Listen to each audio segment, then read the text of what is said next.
Suffer ఏం చేశారంటే, ఓ అందరు అమ్మి ఇస్తున్నారు, మరి మనం చేయకుంటే బాగుండదు. నల్లబండ మీద మన పేర్లు కూడా ఉండాలి కదా, రాయాలి కదా 116 ఇచ్చే బా.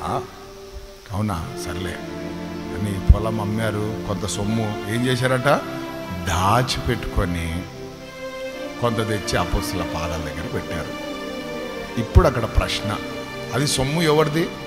అపోస్తలులదా లేకపోతే అననీయ సఫీరదా? ఎవరిదా సొమ్ము? ఆ పొలం ఎవరిది? ఆ డబ్బు ఎవరిది? చెప్పాలందరూ కూడా. దేవుందా? దేవుంది కదా. ఫస్ట్ ఎవరిది? దానిలో ఓనర్లు ఎవరు? అననీయ సఫీర అని. తెచ్చి పెట్టిన వెంటనే వాళ్ళు అన్నారు, సేవకులు ఇంతకీ అమ్మారమ్మా. చూద్దాం, యథార్థతను కూడా దేవుడు ప్రశ్నిస్తుంటాడు కొన్నిసార్లు. ఇంతకీ అమ్మారా అంటే ఏమనాల వీళ్ళు? అయ్యా ఇంతకు కాదు కానీ కొంచెం ఉండే సొమ్ము కొంచెం ఎక్కువనే వచ్చింది కాబట్టి కొంచెం మాకు అవసరతలు ఉన్నాయి, లేకపోతే మాకు కొంచెం సమస్యలు ఉన్నాయి, మేము దాన్ని కొంచెం పక్కన పెట్టుకొని మాకు ప్రేరేపించింది దాన్ని తెచ్చిచ్చినామంటే ఏమైనా తప్పు ఉందా? దాంట్లో ఏమైనా మోసం ఉందా? దాంట్లో ఏమైనా దగా ఉందా? ఏమి లేదు దాంట్లో. అంటే దేవుడు కోరుకునేది యథార్థత. ఏమేన్ హల్లెలూయా. నువ్వు ఇచ్చినా ఇయ్యకపోయినా అన్నీ ఆయన చూస్తుంటాడు. ఆయన న్యాయాధిపతి. సేవకులు చూసినా చూడకపోయినా నీకేం కాదు, కానీ ప్రతిదీ ఆయన చూస్తాడు. నువ్వు అక్కడ డబ్బాలు చేయబెట్టగానే ఆయన చూసింటాడు అక్కడ, నువ్వు ఎంత మూసిపెట్టినా కూడా. హల్లెలూయా, దేవునికి స్తోత్రం.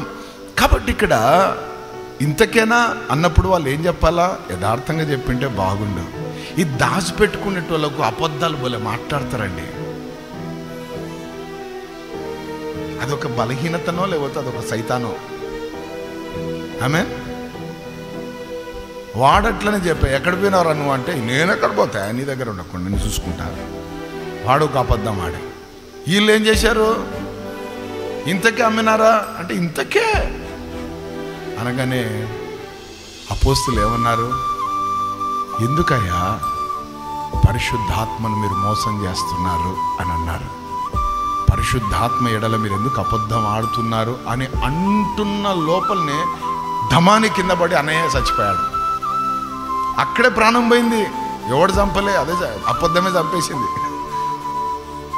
కొన్నిసార్లు ఎవరు చంపరు, మన క్రియలు మనం చచ్చిపోయేటట్టు చేస్తాయి. ఎవరు అవసరంలే. చావు ఎట్లా వస్తుంది అంటే కొన్నిసార్లు మనం చేసుకునే వచ్చేస్తుంది అంతే. సేవకుని ముందు పడి చచ్చిపోయాడు అంతే. నలుగురు వచ్చి తీసుకొని మోసుకుంటూ పోయారు పక్కకి. మరి మేడం ఎందుకు అయిందో లేట్ అయింది. అదే కొంచెం దాచిన సొమ్ము చూసుకొని రావాలి కదా, తాళాల గిల్లలు వేసుకొని. ఆమె వచ్చింది, ఆమె ఏమన్నా యథార్థంగా ఉంటుందేమో, భర్త వీక్ ఏమో, భార్య పవర్ఫుల్ ఏమో అనుకున్నా, కానీ ఇద్దరు కలిసి అమ్మినారు కాబట్టి. హల్లెలూయా, దేవుని స్తోత్రం. ఏమ్మా సిస్టర్, ఇంతేనా? అంతే. ఎందుకు మీరు అబద్ధాలు ఆడుతున్నారు? పరిశుద్ధాత్మను ఎందుకు మోసం చేస్తున్నారు? ఇక ఇప్పుడే ఆ యవనలు తీసుకొని పోయినారు, మీ ఆయన పాడిపోయింది ఇప్పుడే, ఇంకా నువ్వు కూడా పో అన్నారు అంతే. ఆమె అక్కడే దమాని పడి ఆమెన్. ఇందాక పాశ్రం అవిధేయత, అది తిరుగుబాటు చేసిన పిల్లల్ని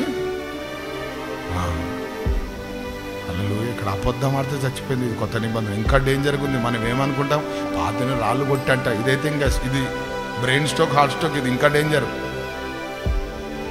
ఎవడు కొట్టాడు కానీ నువ్వు చచ్చిపోతావు. ఎంత డేంజర్ చూడండి, ఇది ఎంత డేంజర్. ఇది అర్థమైందా? మనం ఏమనుకుంటాం అంటే పాత నిబంధన కఠినమన్నా, కొత్త నిబంధన రిలీఫ్, రిలాక్స్, సూపర్ నాన్న, ఇది ఇంకా డేంజర్. అర్థమైందా? హల్లెలూయా, ఆమెన్. అప్పుడైతే యేసుప్రభు మత్తయి సువార్త 5, 6, 7 అధ్యాయాలు చదివితే కదా, దేవునికి స్తోత్రం, వ్యభిచారం చేయొద్దు అంటాడు. కానీ ఇక్కడ ఏమంటాడు తెలుసా? ఒక్క స్త్రీ వైపే కావచ్చు, పురుషుని వైపే కావచ్చు, ఒక్కసారి మోహపు చూపు చూస్తే వారు ఆ సమయంలోనే హృదయంలో ఏం చేసేవారంట అంటే చూపే నిన్ను వ్యభిచారం చేస్తుంది. నువ్వేం చేయాల్సిన అవసరం లేదు. అంటే ఇది కఠినమా ఈజీయా చెప్పాలా? అందుకే మనం చాలా జాగ్రత్తగా బ్రతకడం నేర్చుకోవాలా. అందరి ముందు సంఘం అదొక ఉజ్జీవం. ఆ రోజు అదే ఉజ్జీవం.